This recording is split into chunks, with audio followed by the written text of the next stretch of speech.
Stargate Voyager. Well, I am super excited to be joined by my friend, the host of the Confessionals podcast, Tony Merkel. Tony, thanks so much for joining me in this episode. Thanks for having me, man. I think this is the first time on your show, right? Yeah, I've been on yours and had to return the favor, but not just because it's a favor, but because you are a wealth of knowledge and you have this amazing podcast, The Confessionals. To everybody watching or listening, you got to go follow the Confessionals podcast. Tell us a little bit, for those who may be new to the Confessionals, how long you been doing this, man? Yeah, it's been over 7 years now, and I started my first episode was January 19th, 2017, and it was something that I started because I was called into it by a higher power, also known as God, and I took it very serious, and so I took on this project of doing general topic of paranormal podcast. I didn't really know exactly the direction it was going to go. I was feeling it out in the beginning, and as I continued the pursuit of the podcast, it evolved over time.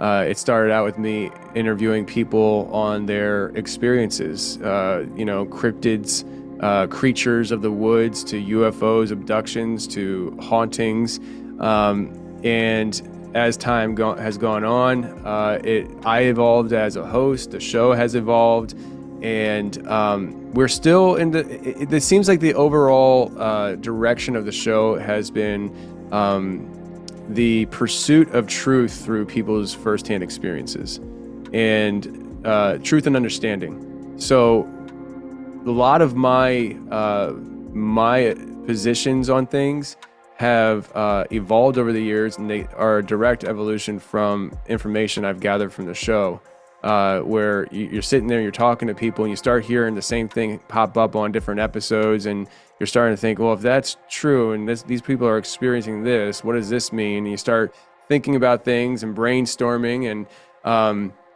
the show I recently came to understand that it seems like the show is now, it's probably always been this, but I'm starting to see it this way, where it's like, it's not only about the guest and their experiences, but it's also my journey through this. I'm the one constant on the show. I have returning guests and things like that, but I'm the constant. And we're coming up on 650 episodes, and Wow.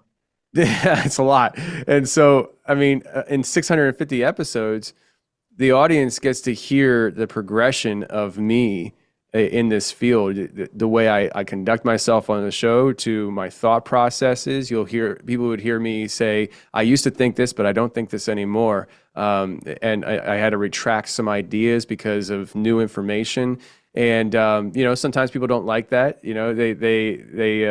you change your mind, they say, how dare you? How could you? It's like, well, I think that's part of being human. You're supposed to change your mind and, have new opinions and thoughts. So it's been a very fun journey. I don't think it's going to be ending anytime soon. If it does, so be it. But I am here for the long haul, apparently, 7 years podcasting.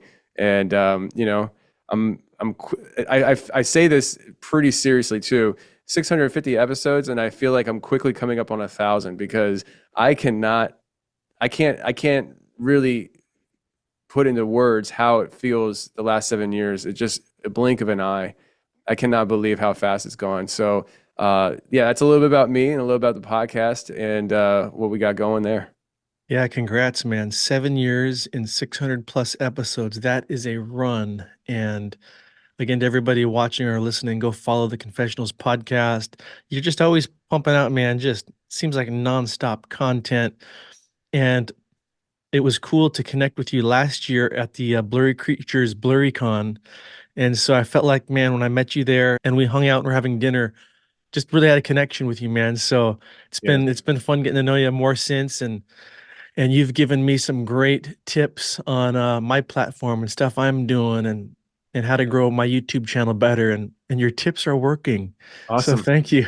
Uh, but it seems more and more like, man, as time goes on, the stuff I primarily focus on with ancient history and prehistory is dovetailing more and more with so many of the topics you talk about, whether it's Nephilim, whether it's Stargates, portals. I've seen you do stuff. You had a documentary on Skinwalker Ranch. Obviously, you cover a host of topics regarding UFOs, and you did a podcast recently. I saw, I think, about the 33rd parallel and its connection to ley lines, and so that got my attention. So much we can talk about here, but I wanted to start out asking you. I saw a post you guys did on your Instagram about Goliath's blade, and I think this was with you and some of your co-hosts. But man, that sounded really interesting, and so obviously for people who might be new to who is Goliath, I'm talking about the most famous giant in the Bible, right? Goliath, who was one of these Nephilim hybrids from Genesis 6:4. If you could kind of break that down a little bit for us, maybe share some of your knowledge on that. Yeah, so this was a topic that was brought to me by my buddy Joel, who will be a fantastic guest for you at one point because he does a ton of this ancient history through the biblical lens and understanding what was going on there through different lenses. I think a lot of times we pursue ancient knowledge, like especially like as a Christian and stuff. You look at the Bible as part of that, and you you have these preset notions when you look at the Scripture. You know, you have this world that we live in now.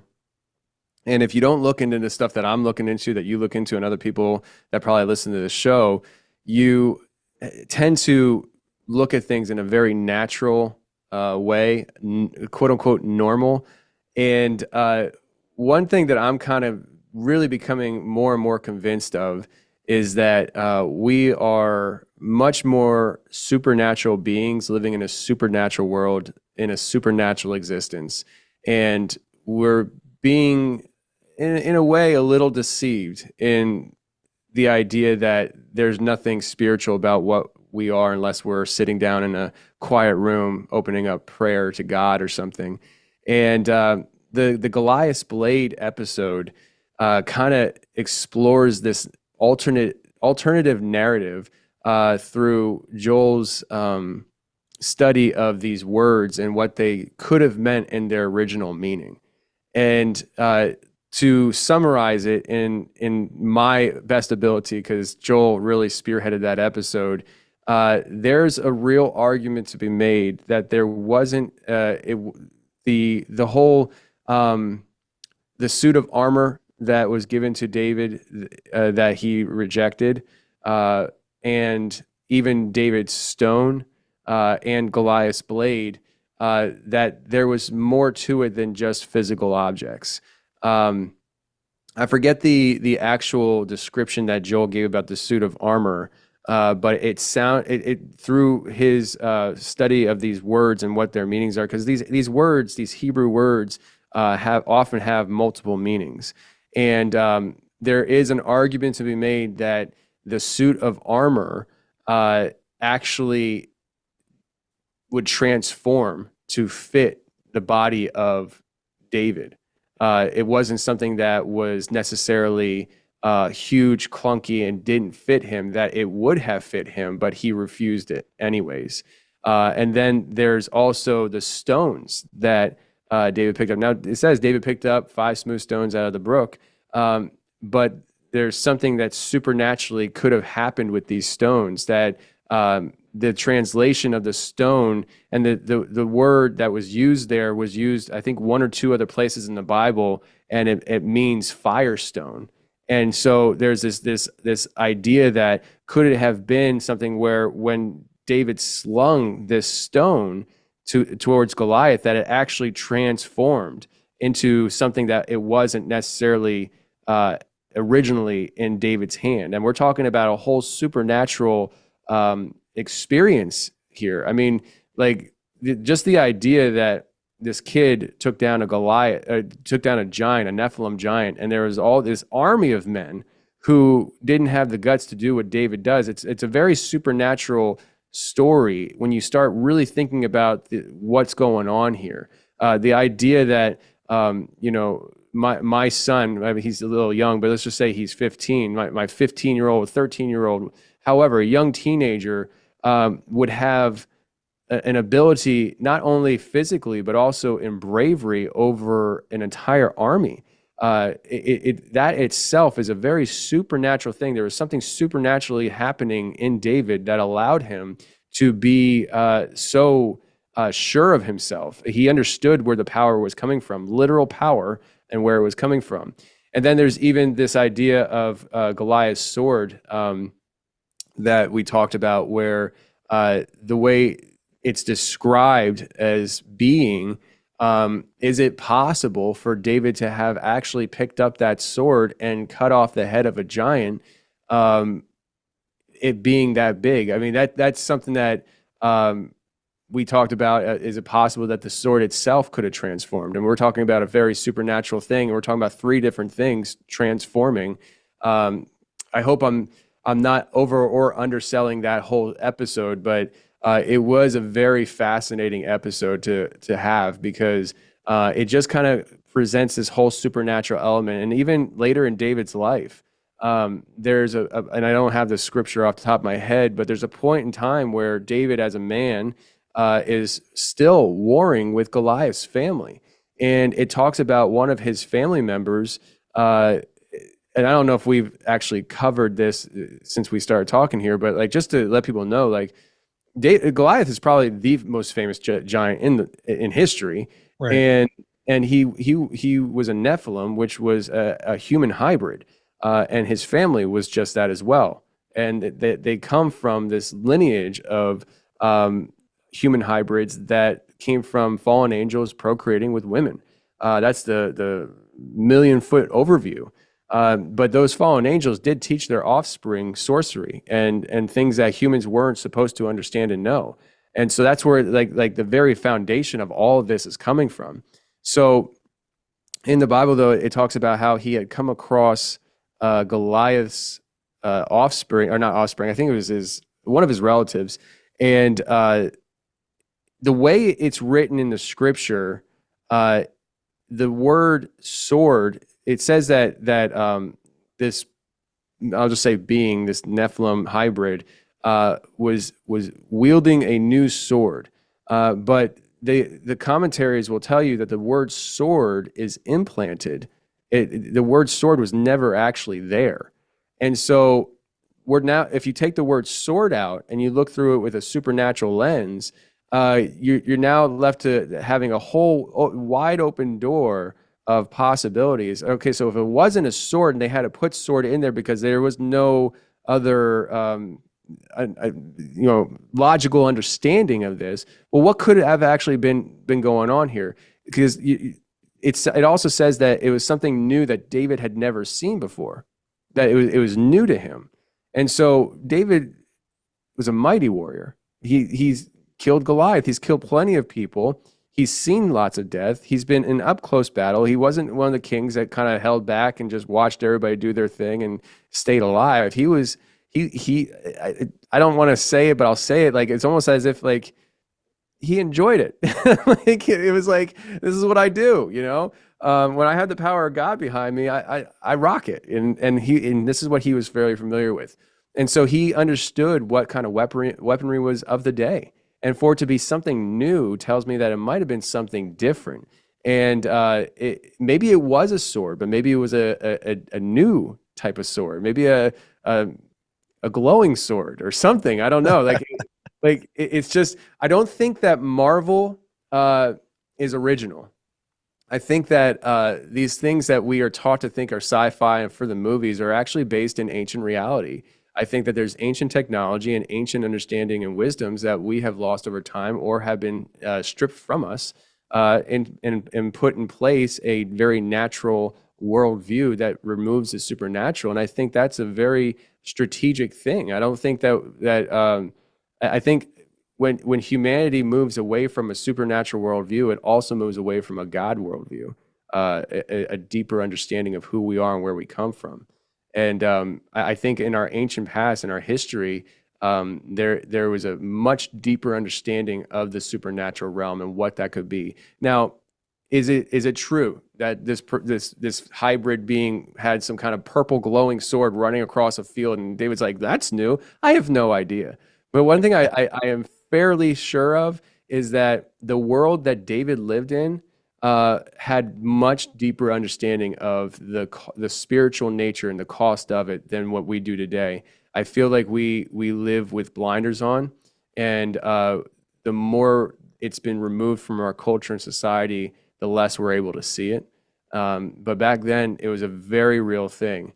The idea of other realms and things piercing between the realms is something that wasn't taken lightly, and I think it was commonly understood, even to Jesus himself. Like when Jesus rose from the dead, it seems like he walked through walls and just appeared to the disciples. It's like, oh well, he's God, so of course he can do that. Well, okay, but there's a lot of instances of this other realm talk that tells me that the supernatural realm is probably a lot closer than what we expect it to be. And stories like Goliath's blade is one of those instances where we try to draw that out and just get people, like, we don't care if people believe us necessarily. We're just presenting ideas and thoughts and conversation to get people to think. That's what we really kind of, I guess, want to do. Is me and my friends, we want to encourage people to think about what they think they know, and is there other explanations to certain things that might lead to understanding as to why things are the way they are today. And so we do it in a fun way. And I don't know how people perceive that episode or not. I tend not to look at comment sections a whole lot, so I just put stuff out and I just run away. Hey, And uh, I know the feeling, right? Yeah, you put it out there and you don't look because there's always that crowd, man, that just want to hate and nitpick. And at some point, you just can't block them, all right? yeah, Hey, if anything, though, the Goliath's Blade episode made for some killer AI art. Like, I love that picture of this giant orc-looking beast with this glowing red sword. yeah, yeah. I'll tell you what, man. That's not AI. I'm very talented. No, I'm just kidding. I wish. You drew it by hand. I drew it by hand in about 5 minutes. Uh, I love messing with the AI stuff, and that one I kind of went against my rule of thumb, which is, I basically pick the first out of the first three images I generate. That's what I run with, and I develop it pretty quickly and move on because I don't have time to mess around with the show art. But this one, I remember I messed around with a little bit more than I wanted to, and it was mainly because every time I tried getting the scene together, it had David with a bow and arrow. And like, what version of the Right. story has David with bow and arrow? And so I had to keep messing with it. And I think even the one I settled on, he had something in his hand, and I had to kind of go in and remove it. So, but yeah, Probably the most famous giant in the Bible. And there's so many really ancient theories about him recounting the story, of David and Goliath, that David basically cuts off his head, right? Which a lot of people also believe that that was to cut off his basically telepathic abilities because he probably maybe not wasn't fully dead when he hit him with the rock.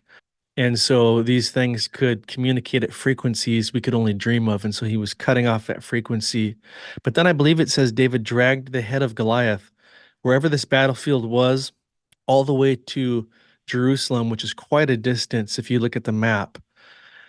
And so why would he drag this massive head all the way to Jerusalem?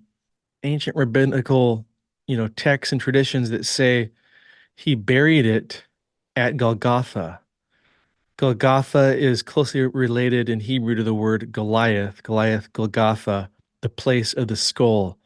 And I've been to Israel. It's creepy to go up to Golgotha and see this massive rock skull staring at you, which is also supposedly the place of the crucifixion or right near it. But the crazy part is, according to some traditions, I believe David buries the head of Goliath at Golgotha. Basically, the prophecy in Genesis that you will bruise his heel, he will crush your head. Christ on the cross, Jesus versus Satan. Well, literally, Goliath would have represented the seed of the serpent, right? So now Christ is on the cross, crushing the head, literally, of in 3D, right? Of the Mm. seed of the serpent, of Satan. Pretty wild. I got to go down a deeper rabbit trail on that. But again, in a lot of the research I do, it's crazy whether you're in Peru, whether you're in Egypt, the symbolism of stargates and just the legends of stargates is embedded everywhere. In Egypt, Saba is the word for stargate, and you literally find it and see it embedded in almost every ancient temple. And then you go to Peru, and I think I shared on one of your shows I was on this megalithic cave that had the portal in it, that according to Inca legend was a portal. And so from the Inca to the Egyptians, you got stargates everywhere. Ancient history is just chock full of this. So Jacob's ladder in Genesis 28, this Bible story of Jacob in the desert somewhere, and he basically sees the heavens open up and there's angels ascending and descending this massive staircase. Is the account of Jacob's ladder in Genesis 28 describing an ancient stargate?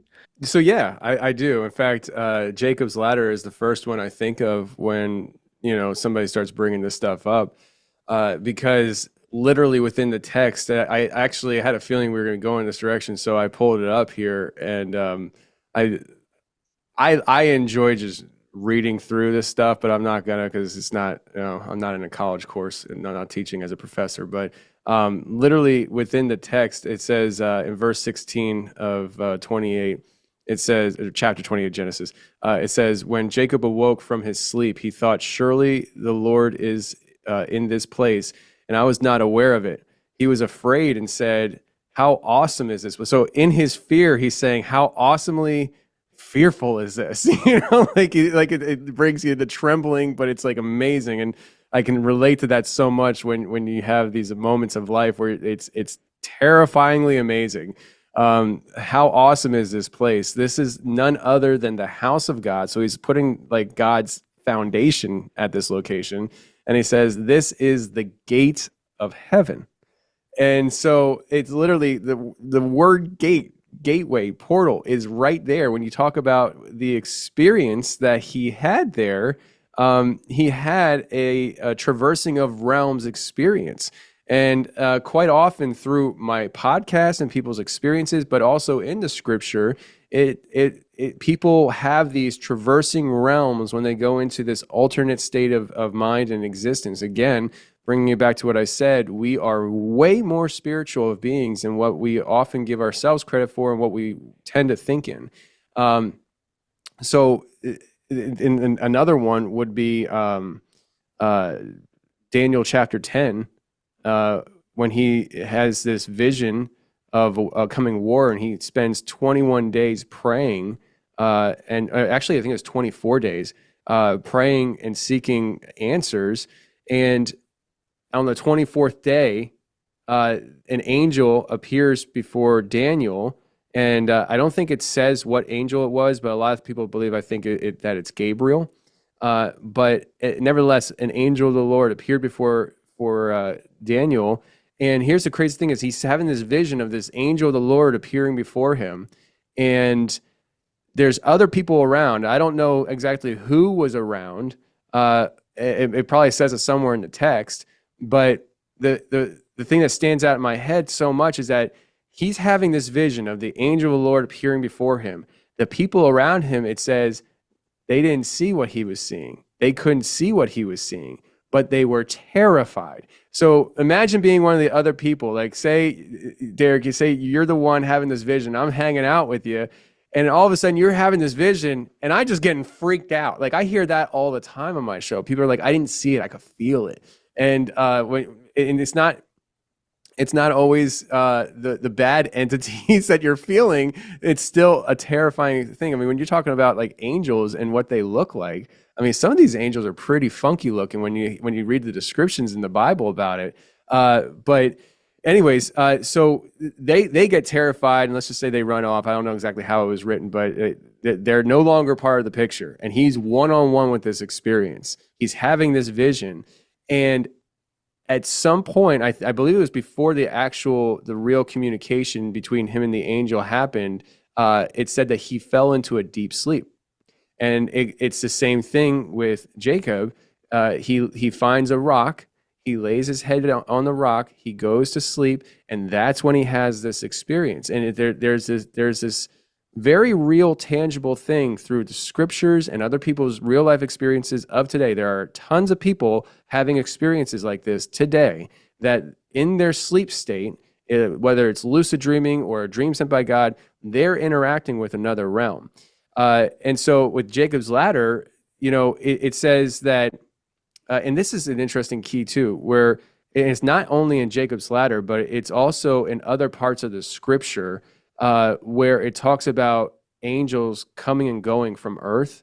It Every time I see that, it always stands out to me that it says that the angels are ascending and descending. It's not saying that they're descending and ascending. It says that they're ascending and descending. It's like they're going to heaven to get the orders from God to bring it back, which tells us that the angels are here operating around us at all times. And so he, in this vision, has this vision where the staircase comes, he sees these stairs to heaven. He has this interaction with God, and then he comes back into this realm. And that's when he had said that this is the gate of heaven, because he literally was standing at the gate of heaven in another realm at that physical location. And so, portals are stargates are very real. The ancients knew it, and again, we over time have forgotten about it. But I think that's what people are tapping into when they're doing DMT, ayahuasca. They're using the mind as a portal to other realms. I call it the mind portal. I don't know what else to call it. I'm a retired truck driver. I don't have the greatest vocabulary. So, but it's literally a mind portal. And the more I look into it, the more I hear people's experiences, the more comfortable I'm saying that. I used to feel that when people would go down the story, or not the story, the dream route, with talking to me in the early days of the show, I was not very interested in it. I was just like, oh, okay, you had a bad dream, let's move on. Like everybody has bad dreams.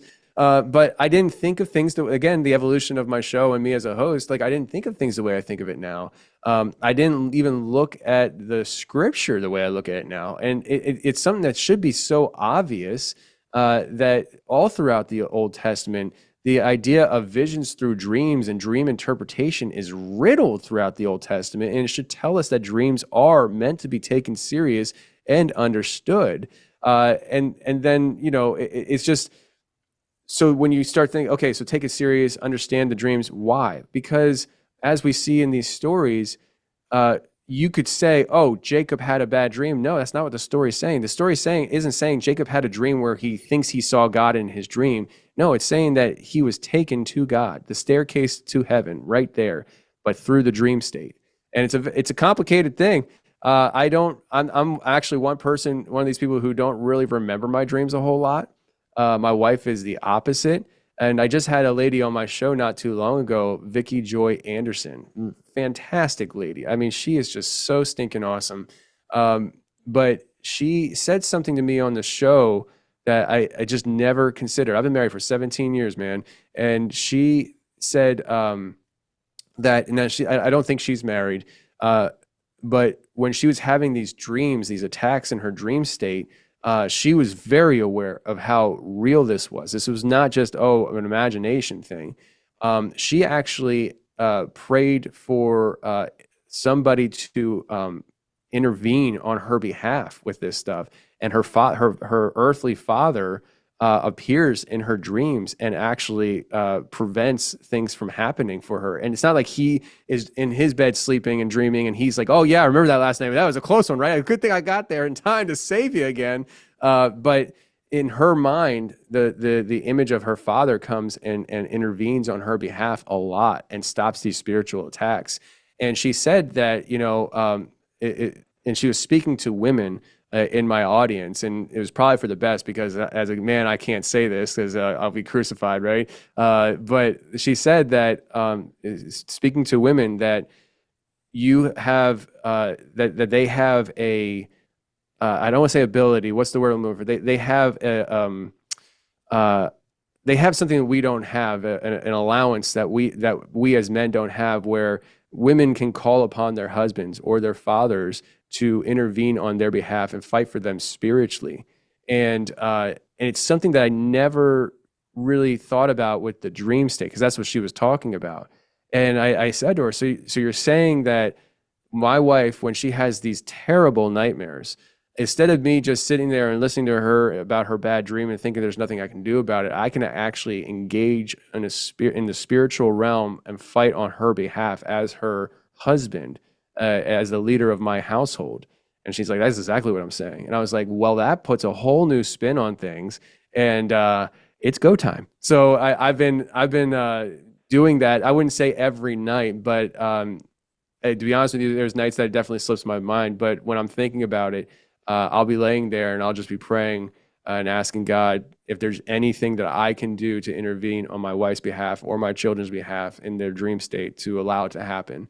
And my son is one that tends to have pretty bad dreams frequently. I know this because he wakes me up in the middle of the night. But it's something that I'm in the middle of pursuing right now, is that this spiritual warfare, and it's all done through prayer, like unless God literally implants me into one of my family members' dreams, which would be quite the story. I'll come back and tell you that story if it ever That'd make for a happened. good episode. I'm telling you, man. But I am definitely engaging in the spiritual realm on behalf of my family. And there are people who do, they've had experiences where they have interacted with people that they know in the dream state. We'll just call it the dream state. And both people recount the same story simultaneously. And the one I keep thinking about is this one guy that I had on the show years ago. He had a dream, and it wasn't, I don't remember the details of the dream. What I remember about the dream is that he was leaving the dream. The dream was coming to an end, and he was walking out of this like big room. And I think that he said there was other people around him walking in the same direction. And he had turned around and he saw his sister on the other side of the room entering into the room. And then he leaves the room and he exits the dream state. And the next day he's talking with his sister, and she's like, I had a dream about you last night. I was walking into a room and you were actually walking out, and you turned around and looked back at me, and then you just kept on going. And he's like, I had that same dream, And so there's definitely, we just think, oh, just go back to bed. It's a bad dream. That's what we tell our kids. I think we should probably start trying to refrain from doing that. If we can just bring ourselves to, and maybe retrain our brains to understand that the dream state, the dream realm, is not just a figment of your imagination. It can be. Like, I mean, if you're getting chased by Barney down a purple road, like, it's probably a bad dream. But there are real spiritual significance to night terrors, these lucid dreams that feel like they're more real than this reality. That's often how it's described to me. Again, I've never experienced it that I can remember. But when people are having those kind of dreams, I think it needs to be adhered to. And if your kids are describing this stuff to you, instead of just sending them back to bed or walking them back to the bedroom and saying, oh, it's just a bad dream, don't worry about it. Maybe just, spend some time in prayer with them. I mean, I know it's 2 o'clock in the morning, 3 o'clock in the morning, and we're all tired, but just to start having this idea in your head that, this actually might be a spiritual attack on my child, and I should probably take it pretty serious. And maybe not, but when has it ever hurt to pray, right? So like, you might be like, well, it's just, it's probably just a bad dream, but maybe it's not. And it doesn't hurt to just, ask for protection anyways. So that's kind of my stance on it. And I just went all over the place. You said to go all Wow. over the place. So Hey, I did. fascinating dream state battles. That's right. That's right. No, that's fascinating stuff. And you've had some episodes recently, it seems like, where you were talking about whether it was stargates or portals and their possible connection to missing persons. I think I saw an episode about that. Yeah. So I would say that the missing person stuff, I think, is a very interesting topic. And when I think there needs to be created, maybe I'm the one to do it, I don't know. There needs to be created some kind of missing person hunting division that goes in and looks for missing people, but through different lenses. I mean, a lot of times when the missing person cases pop up, the police come in, the firefighters come in, the search teams come in. We're looking, we can't find the person, and maybe it's because you're looking in the wrong realm. A lot of times people go missing up in the mountains here in East Tennessee, Smoky Mountains, but it happens a lot in wooded, mountainy areas. And, you know, even in the scripture, Mount Hermon, a lot of these mountain tops are places that are portal locations. You know, the fallen angels descended from the heavens to the mountaintop. And so if these are portal locations, is it something where people could possibly accidentally walk into portal openings? Is it that there is a constant opening of a portal in one location and they just accidentally stumble? I don't think that's the case, but there is something that I think is to be thought of when it comes to this, where as somebody who gives a lot of adherence to these things and understanding and just thought, is it possible that, you know, portals open and close in random locations where the veil is thinner?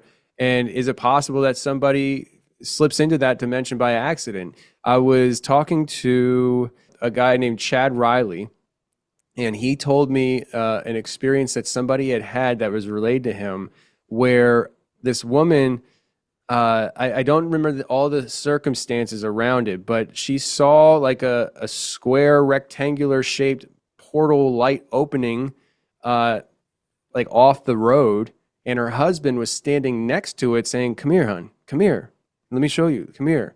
And she's like, "What are you doing over there?" And she's like, "This doesn't feel right."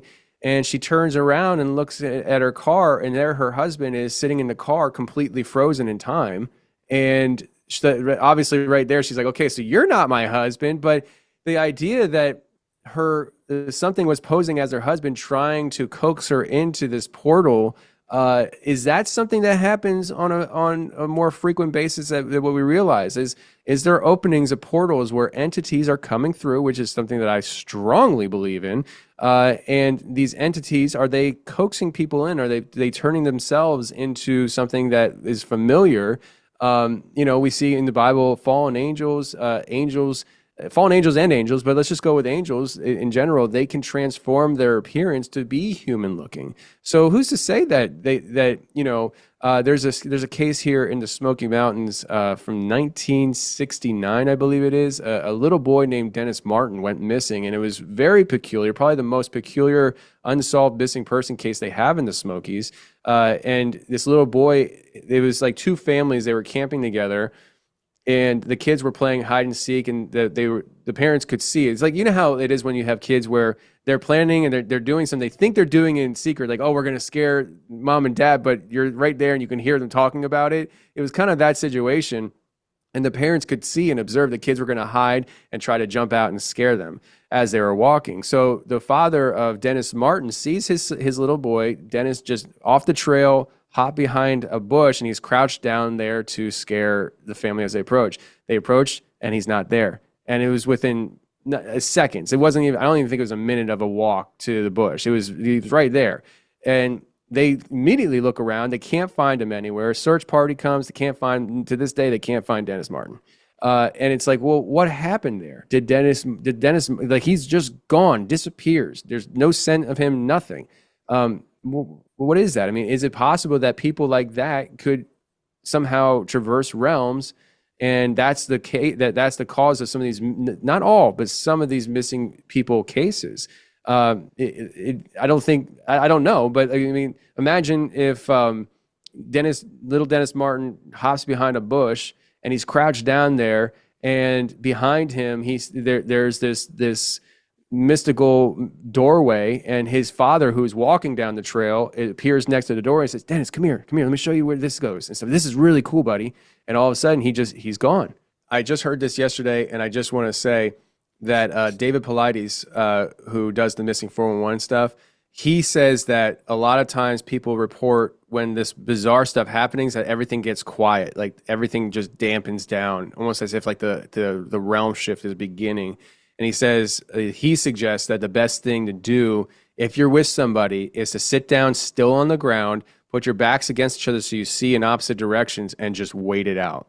And so I just wanted to say that. I don't know how well it will work, but if anybody listening right now has a situation like that happen in the woods and you're with somebody, just don't walk. Just just sit still and wait.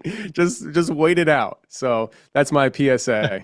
That might save a life. That reminds me of a story or a memory I have back when I was like 16. I remember I was hunting way out in the northeast corner of Washington State in this thick woods. This is before I knew any of this, right? And I'm just hunting, and it's a beautiful day. Breeze is blowing, birds chirping. You can hear the squirrels scurrying, all the noises of the forest. When suddenly, in a matter of a minute, probably, that exact same thing happened. It became deadly silent in the forest to where, like, I noticed it and I was like, wait a second, what's changing? Something's going on. And then I just stopped and I realized it's dead silent here. This isn't normal. I remember being so freaked out that, is the big guy watching me? Like, and I ran back to the truck where the hunting party was. But let's talk about Skinwalker Ranch. It was cool. I went down with my friend Brent. Brent, if you're listening, you're awesome. He's a big fan of you, Tony, and the Confessionals as well. And so when you guys were in Washington State, where I live, you were kind of down south a couple hours. But we came down because you guys were filming for your documentary, a different one, but then you were also launching the kind of Skinwalker Ranch thing you did, right? So it was cool to sit there in the theater, watch your documentary, and then see you taking all the questions and answers. Man, some of those people are crazy. Some of the questions they ask, right? So talk to me a little bit about your findings with Skinwalker Ranch and that whole area where you guys did that documentary. Because again, when it comes to ancient history, it seems like Skinwalker Ranch details so much with the ancient petroglyphs surrounding that area and just the traditions of the Native Americans there. So let's talk about that for a little bit. Yeah, so we went out to uh, the area and we actually stayed on a property called Space Wolf Research, which butts up against Skinwalker Ranch. And Ryan Burns kept invited us out, and he's an awesome dude. And so we go out there, and our whole thing was to try to get the native perspective on things. You know, on the TV show, they beat the scientific side of things to death. I don't really watch it a whole lot. I saw that they were the one episode I was watching, they were really kind of giving a lot of credence to the idea of portals, and I was like, nice, nice, you know. But we wanted to see what the history was, and we were able to actually have two people that live on the reservation show us around, and the one guy Johnny showed us around for the week, and really kind of get their perspective. One of the things that they talk about is how right now in that area there's a lot of oil drilling, and this whole area is like an ancient burial ground. It's where they buried their dead. And so there's a strong belief that when you disturb the ground, the paranormal activity will increase. And literally, on the property we were staying on, we could have thrown a rock and hit an oil drill. It was right there. I mean, and so is the ground being disturbed in that area? Absolutely. Absolutely is. And is there a lot of activity happening? Yes. The people that lived across the street from the property we were staying on said that shortly before we arrived, I don't know, I think it was like a week or two before we arrived, they saw a black, I think they said it was an upright walking dog running through the property that we were staying on. And that property also had a former caretaker that left because I think it was three upright walking dogs stepped over the fence line onto the property, fired at them, and it did nothing to them. It didn't stop them one bit. And so that would be enough for me to leave too. So there's a lot of this paranormal stuff happening. Ryan has caught portals on his CCTV camera. He has a big metal, like 40-foot container on his property that was sitting next to the shed. And about a week before we arrived, he tells me that container somehow lifted, turned 90 degrees, and was dropped on the ground.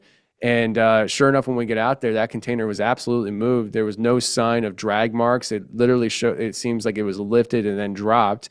And there's only one entrance to that property, and that's at the driveway opening next to the caretaker's house, who's there 24/7. His job is to be there, and he never heard any tractor trailer coming on the property, heavy machinery going to move the trailer, or a container. It's not a trailer. It's one of those shipping containers that come off the ports. Um, but we as the week was going on, we ran into a guy named James Keenan who came on the property. He had his own insights and theories as to why and how that container moved. He's been measuring the magnetic shifts in the ground, and he believes that it's very possible that some kind of magnetic pulse shot up through the ground and actually pushed that container up and shifted it and dropped it back down. And he actually was on the TV show and talking about this, and he's tracked this like magnetic anomaly that's in a straight line straight through the ranch. And the episode that he was on, they were exploring what this area that they call the triangle, and this magnetic anomaly goes right through it.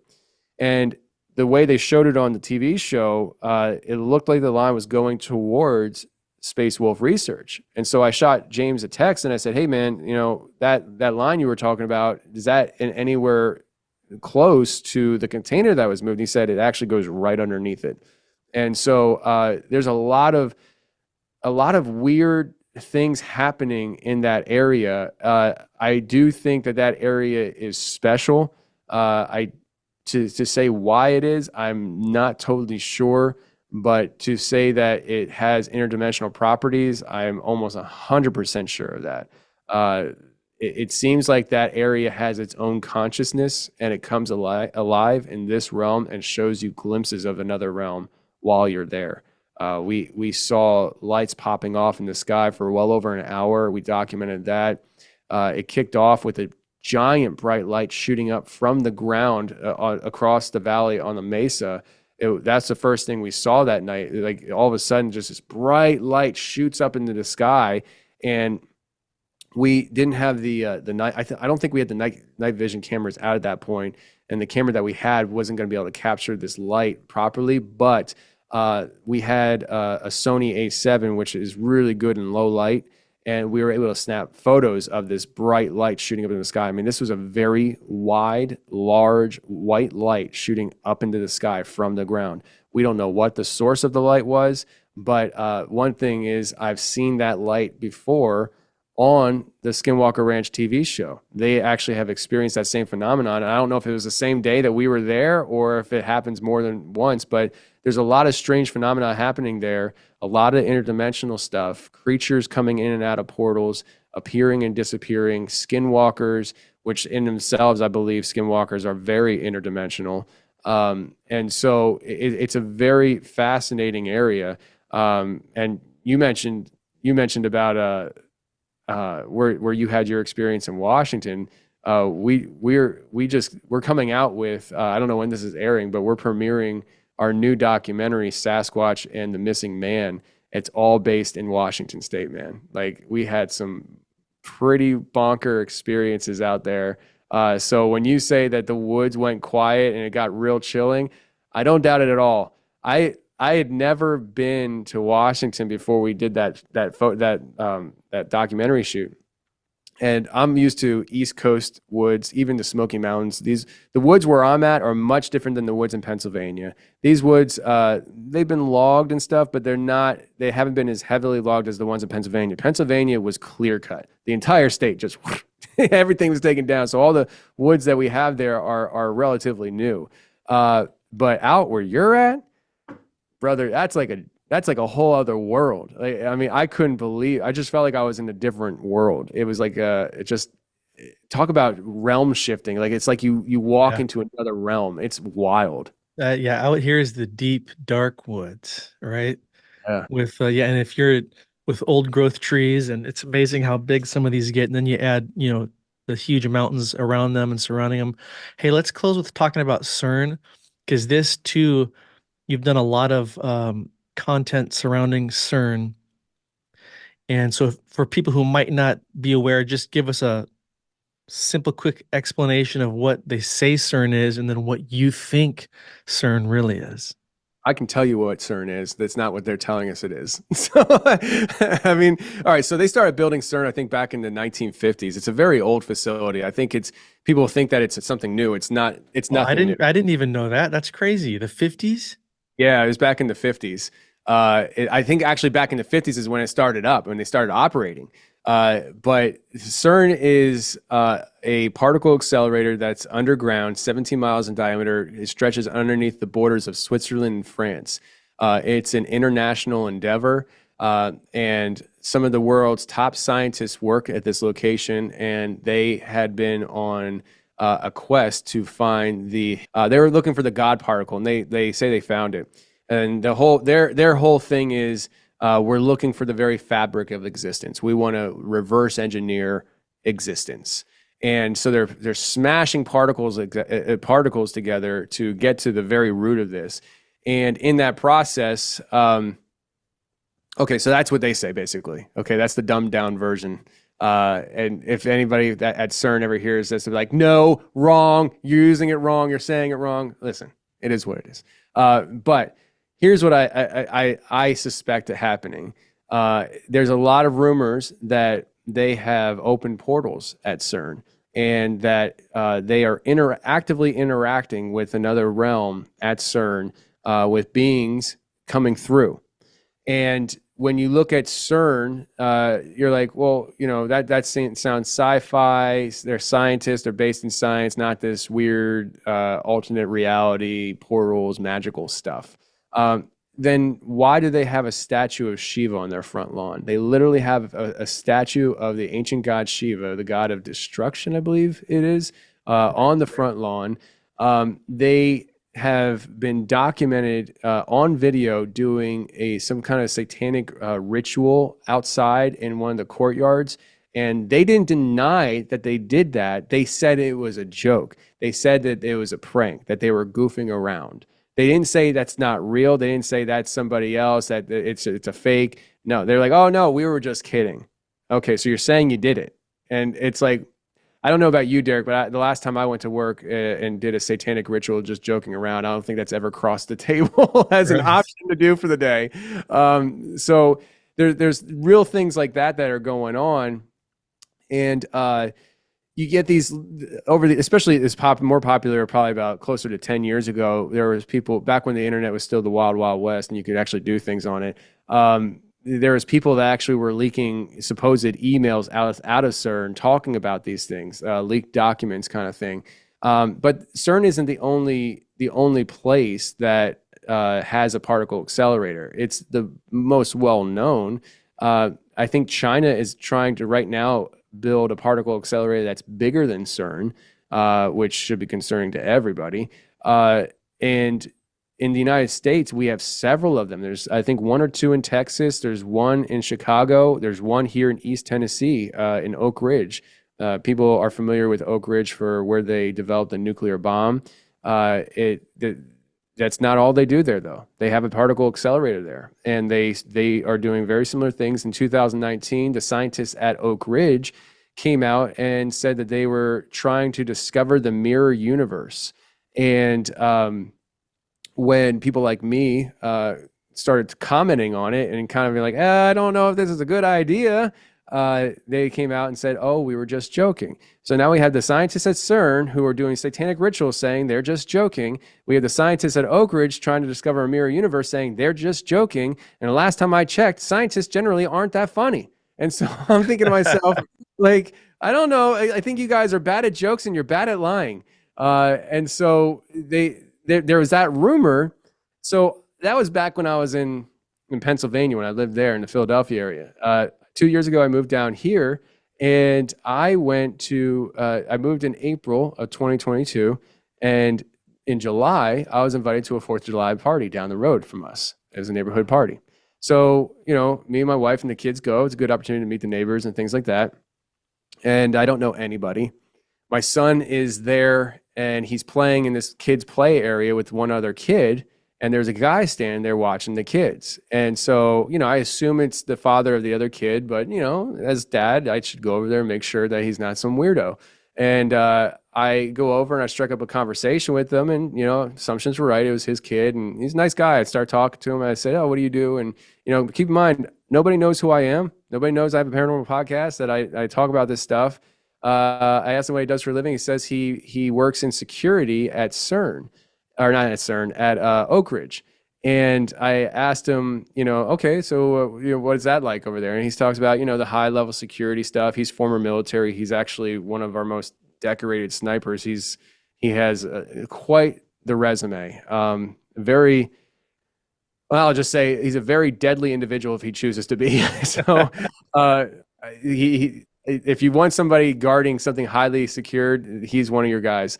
So he starts talking about this stuff, and he tells me that he's securing, this, that, and the other. And he goes, and portals and things he goes, and things that come out of portals. Oh And boy. I was like, this guy doesn't know who I am, And He I was doesn't have like, any idea who he's talking yeah. to. And I was just like, he's drunk, and because he was drinking a lot, and I was like, this guy, I'm not going to take this. I'm just going to let this one go. And so I did. I let it go. I got to know his wife at the party and stuff. And it turns out actually there's another guy in my neighborhood that works at CERN, and he's a scientist there that they just hired. And Or from what Oak Ridge, you mean? yeah, I keep saying CERN. I'm sorry, Oak Ridge. And it turns out, from what I understand, at the time at least, he didn't really know what he was being hired for. They just kind of it seemed like they were hiring him to put his brain on retainer. It's just like, when we need your brain, we're going to call you. And so I think he was like some kind of rocket scientist or something. I don't know. But I never really got a chance to talk to him much. But a few months later, I was invited to a birthday party. I think it was in October. It was a neighborhood couple. And so we go, and that family still is there again. And he starts going downstairs to get some food. And in front of him, his wife, my wife, I said, "Hey, man," and it's like from across the room, right? And I said, "Hey, man, last time we met at the party, you were talking about what you do and the portal stuff." And I said, "You were just kidding, right?" And he goes, "Oh no, I was serious. That's very real." And I looked at his wife, and she's like, "Yep, that's real." And I was like, "Holy crap!" And then to top this off, East Tennessee is very heavy in the gun culture. Even Smith and Wesson just moved to the town I'm in right now, to their operations. So all their guns are going to be printed Maryville, Tennessee on it. So I kind of get ingrained in the gun culture here, and meet a lot of people that have gun ranges and fun things like that. And I met this one guy that owns a local gun range, and him and I had dinner together. And he's another person that works in security at Oak Ridge. And him and I are talking, having a good conversation over dinner. We don't really strike up the conversation as the details of what he's doing. We walk outside. We're about to say our farewells, and I just bring up his job, and he starts talking, and he drops the portal idea as well. And both guys told me that apparently a year or two before they were hired, that there was, which would take you around the time of 2019, they were successful in interacting with another realm, another dimension, through, I guess, what we could call a portal. And the sound that came through the portal was so terrifying that it left everybody in the room running for their life. And that's the story I have. And so is science dabbling in other realms? Yes. I think it's Edward Bernays had said years ago that is the case. When the TV show Stranger Things became real popular, he said that they're dabbling in parallel realms and universes. The stories that I have back that up. And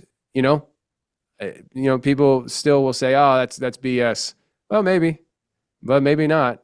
And if it's not, and you start taking it back to full circle at the beginning of the conversation, if you start putting the lenses of the supernatural realm on your eyes, and you start viewing the world through supernatural lenses, and then you start hearing these stories, all of a sudden things start making a lot more sense.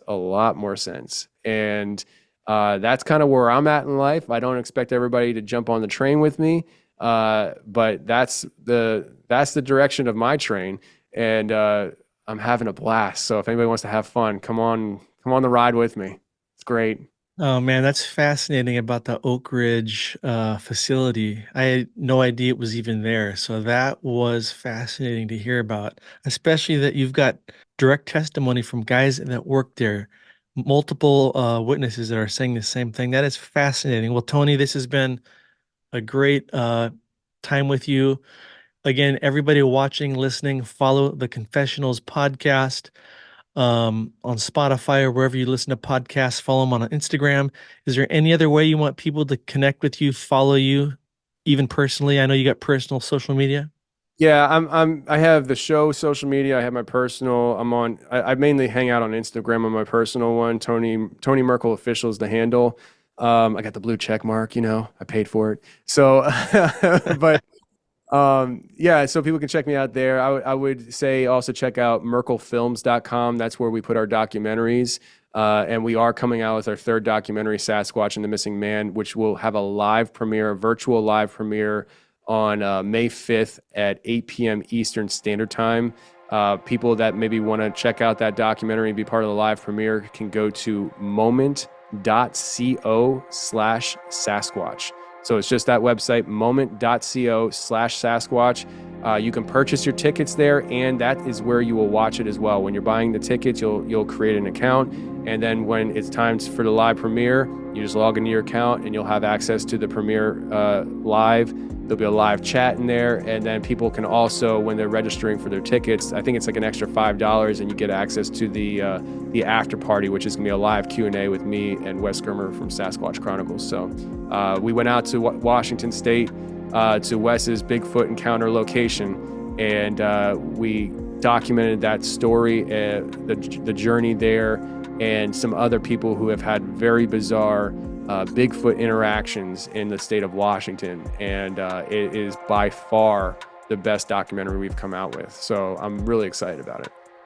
So everybody go to that website, be a part of the premiere, and I cannot wait to see this, being that it's in my home state. So it's probably going to give me some new locations to go explore. So Tony, thanks again for your time, man, and hopefully we'll do this again in the future. Absolutely. Thanks for having me.